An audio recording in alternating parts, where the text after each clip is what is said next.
Hi, my name is Troy Tueller. Sorry, it's been a minute since I posted any arm wrestling videos. I've been really busy lately, but this video has been in my mind for a while now. I really want to talk about it. I think it's important and that it might help some people. I wrote some things down because I feel like this conversation can get really convoluted and just be going in circles, and so I'm hopefully going to be explaining this clearly. So this is a very uncomfortable sport.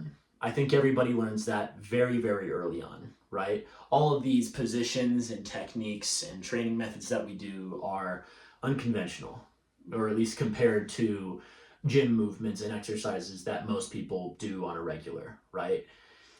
It's uncomfortable to do these things. It can get painful even, right? And so I think it's important for people to learn how to become comfortable, right? Using their body, understanding foundation and fluidity in order to move easier and feel more comfortable when you are arm wrestling, right? Now, I do believe that when you are brand spanking new, that you should be learning basic hand pressures first, because that is very important. And I feel like when somebody's too focused on trying to learn like the perfect stance and also applying pressures, accurately and effectively at the same time, things can get clunky. It's a bit too much information for one person, and they end up kind of moving stiff and awkward anyhow. So if you're brand new, I recommend just learning like a basic posting style top roll first. I did make a video on that. You can find it in my videos. But learning how to use your body and shape yourself is also very, very important, and you should learn it sooner rather than later. So there's this saying in arm wrestling, I think it originated from Andrew Cobra Rhodes. I could be wrong, but you can't pin a guy till you can pin a guy. Now, I know that sounds kind of dumb and almost obvious, like what does that even mean? Of course you can't, but it's very true when you think about it. So a very common occurrence in arm wrestling, there might be a guy who, let's say he's a top roller, and he applies his back pressure and pronation and cracks the guy's wrist, and he is now in his zone, right? He is extremely comfortable. This is where his strength is. But for some reason, he just can't seem to pin the guy, right? No matter what he does. He's in his lane, he feels good, he feels comfortable, but he doesn't have what he needs to finish the match, right? I've seen it time and time again. There are these guys who might lose their wrist or get outside of their arm, but still have such a sticking point. And the top roller just keeps going outside, and he's not transitioning, he's not moving, he's not doing the things he needs to do and taking the things he needs to finish the match. And this is where the saying comes in. You can't pin a guy till you can pin a guy. It doesn't matter if you feel strong or you feel good. It's like there are times where you just can't pin a guy yet. So that saying, what I kind of take from it is learning how to change shape, change form, get what you need, right? So a perfect example of this philosophy, if you want to call it that, like a perfect match example, is Mindaugas versus Daniel. So recently they polled in East vs West. I think it was East vs West 10, if I'm not mistaken. I could be wrong, but they polled pretty recently. And they had polled many times before, I think primarily in tournament. And usually this is how it goes. Mindaugas, who is an excellent, excellent top roller, would take Daniel's hand and he would keep surging and surging. He would be doing everything right. He would be trying to climb. He would be trying to do all these things. He'd be doing things right for the most part, but he just couldn't pin Daniel, right? And he lost to Daniel for a while, I think, up until their East vs West match where he won. Now, the first couple of rounds, Daniel pinned him, but what Mindaugas did to win the match is what I'm going to be talking about in this video, right? So what Mindaugas did is he would hit backwards and maybe get a little bit outside, just a little bit outside of his shoulder, because Daniel would be really coming inside. He'd be losing his wrist and be really compact and tight, And Mindaugas just obviously wouldn't have the ability to really, just top roll him, or at least not straight to the pad, not off the go.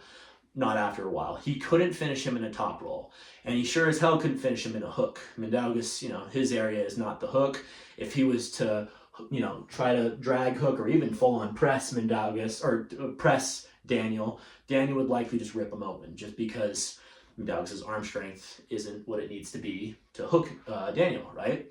So what he did was, Mindaugas was in this position, and what he did was he made these adjustments. He changed his body a little bit. He turned a little bit. He got his shoulder more involved. He was climbing. He was getting more out on the hand. And what he was doing was that he kept doing these top roll movements, but in order to pin Daniel, he basically transitioned into a different move by changing his body, over a period of time. It wasn't very fast. It was a very careful and gradual change into pretty much a press to pin Daniel. And that's how Mindaugas won the match. This is a prime example of you can't pin a guy till you can pin a guy. Mindaugas is a top roller through and through. And the fact that he was able to get into his position and still not pin Daniel with a top roll, but he was able to change form and find a route, a lane, in order to finish the match, is what I'm going to be talking about in this video, right? So, some things I'm going to be going over.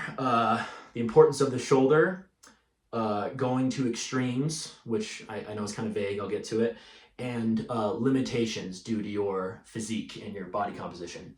So, starting with the shoulder, I can't stress enough the importance of the shoulder when it comes to transition pressures, when it comes to just like moving your body and doing techniques properly.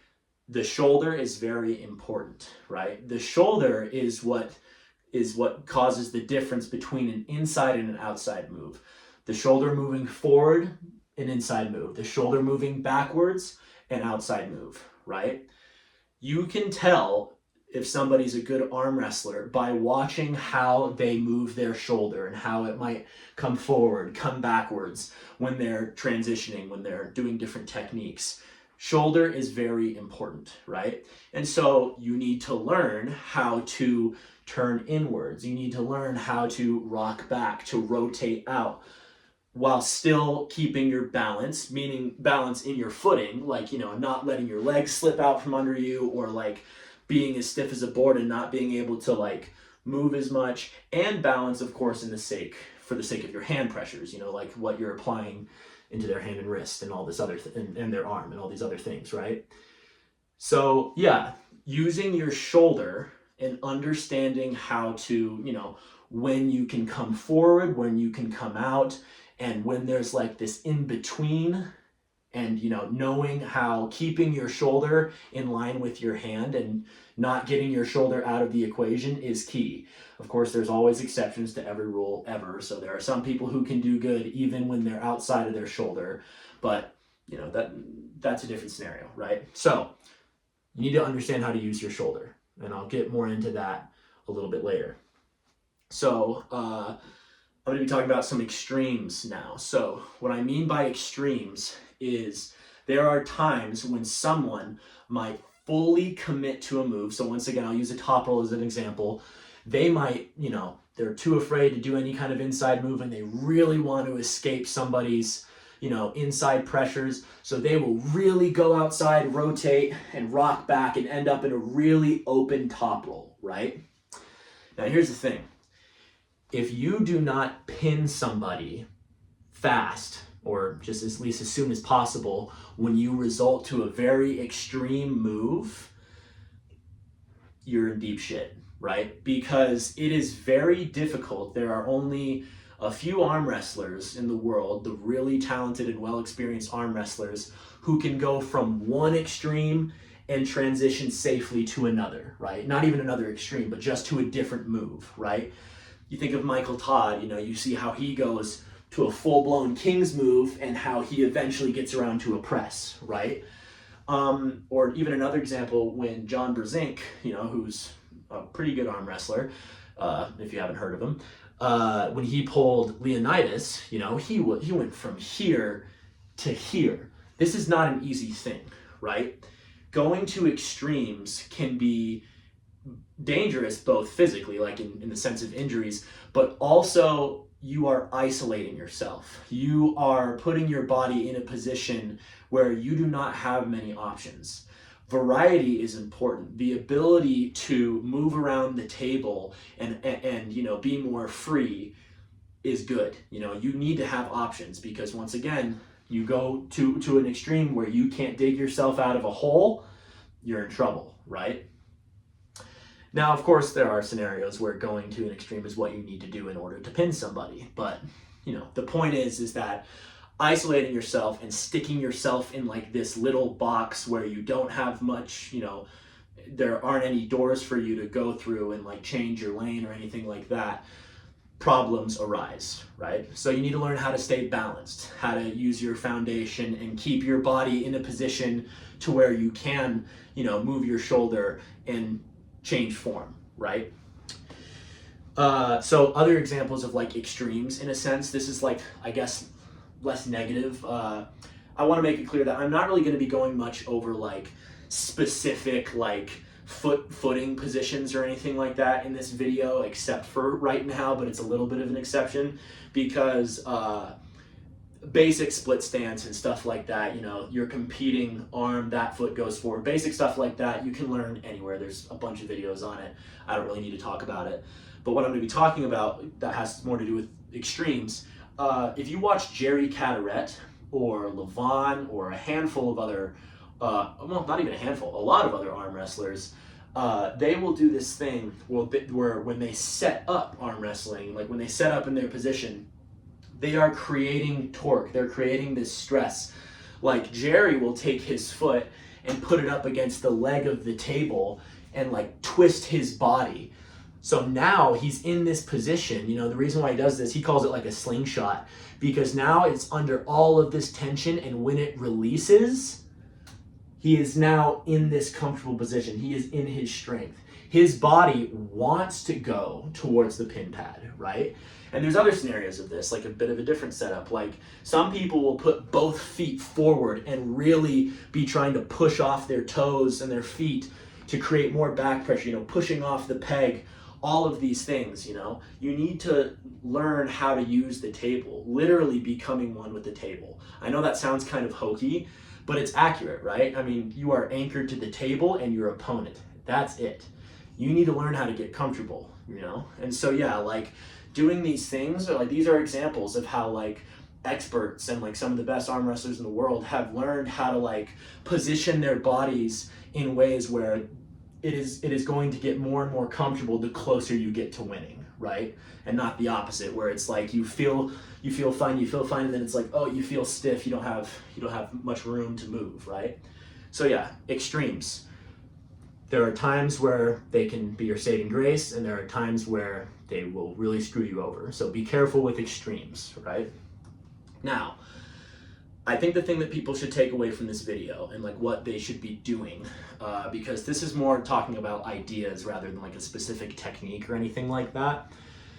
When you go to practice and you're pulling the guys at your practice, think about your body, think about your shoulder, think about how you move, and how, like, in order to transition from one pressure or another, how can you change form and make it easier to do something, right? So there's a video, it's funny, it actually has to do with Mindaugas' match against Daniel.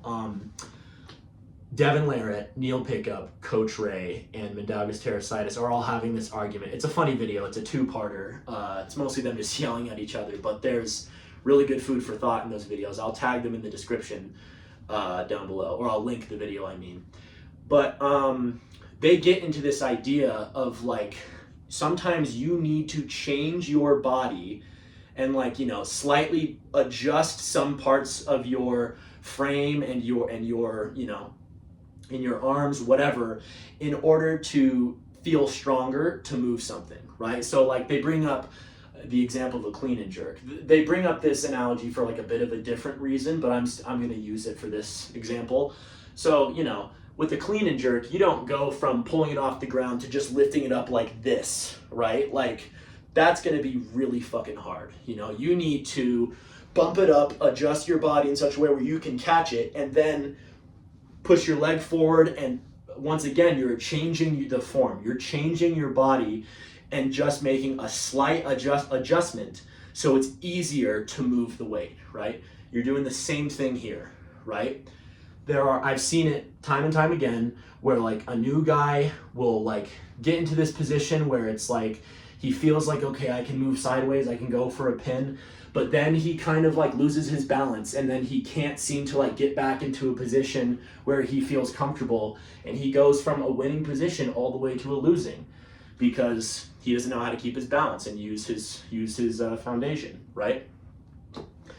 So anyways, sorry, I'm getting kind of ahead of myself, but the point is you need to learn how to use your body, right? When you go to practice, think about things, you know, like talk to people, try to figure out what feels more natural, how, you know, when bringing your shoulder forward and backwards and doing all these movements, what makes it easier to apply these techniques, right? And so another very important thing, which will be the last thing that I talk about, limitations, right? So everybody's bodies are different, you know, everybody's got different body composition, and, you know, you can have different limitations based off of your body composition, right?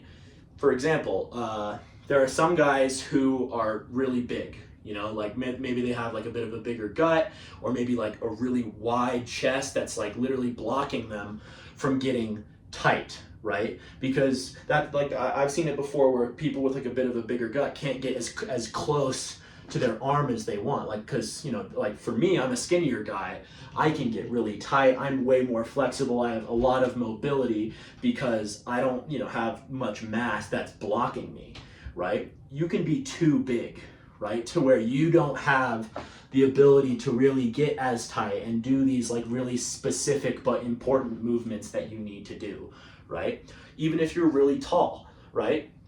Guys like Vitaly Letin or Alex Kardeccia or all these like super tall, like 6'4" and up guys, they have to, you know, with those standard, you know, traditional dimensions of a table, they have to come up to it and like squat down, right, in order to feel more comfortable and get into a position where they aren't like too tall and like standing as stiff as a board, right?